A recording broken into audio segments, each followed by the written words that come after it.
വെള്ളരിക്ക കണ്ട വെള്ളം ഒഴിച്ച് കുറച്ച് വെള്ളം ഒഴിക്കാൻ പാടുള്ളൂ കേട്ടോ. ആവശ്യത്തിന് ഉപ്പ്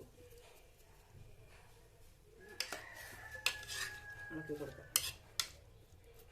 മൂടി വെച്ച് നമുക്ക് ഒരു വിസിൽ വരുത്താം. അരമുറി തേങ്ങ, ഒരു 3 പച്ചമുളക്, ഒരു നുള്ളു ജീരകം, 1 ടീസ്പൂൺ കടുക്, ഇതെല്ലാം കൂടെ നമുക്ക് നന്നായിട്ട് അരച്ചെടുക്കണം.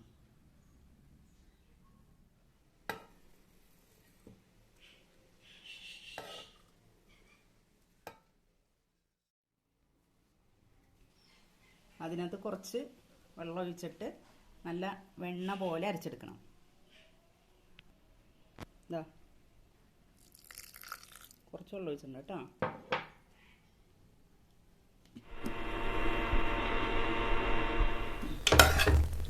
കണ്ടോ നമ്മുടെ വെള്ളരിക്ക വന്നിട്ടുണ്ട്. ഇനി അതിലേക്ക് നമ്മൾ അരച്ച് വെച്ചിട്ടുണ്ടല്ലോ അതങ്ങോട്ട് ചേർക്കാം.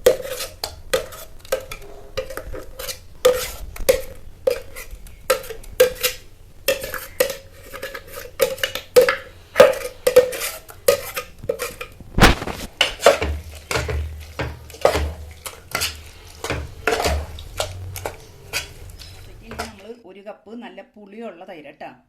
അത് ഒന്ന് വെറുതെ ഒന്ന് അടിച്ചെടുക്കണം. പിന്നെ മോര് പോലെ ആക്കരുത്, ജസ്റ്റ് ഒന്ന് കട്ട ഉടച്ചെടുക്കാവൂ. ഇതൊന്ന് പതുക്കെ ചെറു തിള വരണം, അത്ര മതി കേട്ടോ. ഇപ്പം ഇതിനകത്ത് തിള വന്നിട്ടുണ്ട്. ഇനി നമുക്ക് ആ ഉടച്ചു വെച്ചേക്കണ തൈര് ചേർക്കാം കേട്ടോ.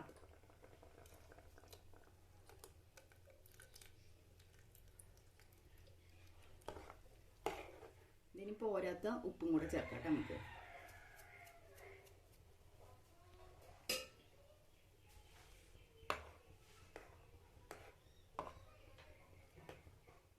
ഇതിനെ വെട്ടി തിളക്കരുത്, ഒന്ന് ചെറിയ പത വരുമ്പോഴേക്കും നമ്മൾ മാറ്റി വെച്ചിട്ട് കടുക് തളിച്ചെടുക്കുക. കറ്റി വെച്ച്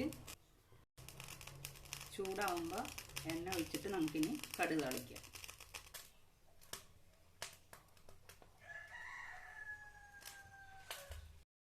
നമുക്ക് കടുകിടാം.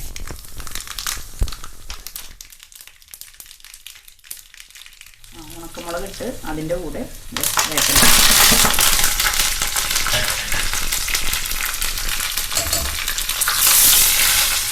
ഇതിനകത്തേക്ക് ഇടാം കേട്ടോ.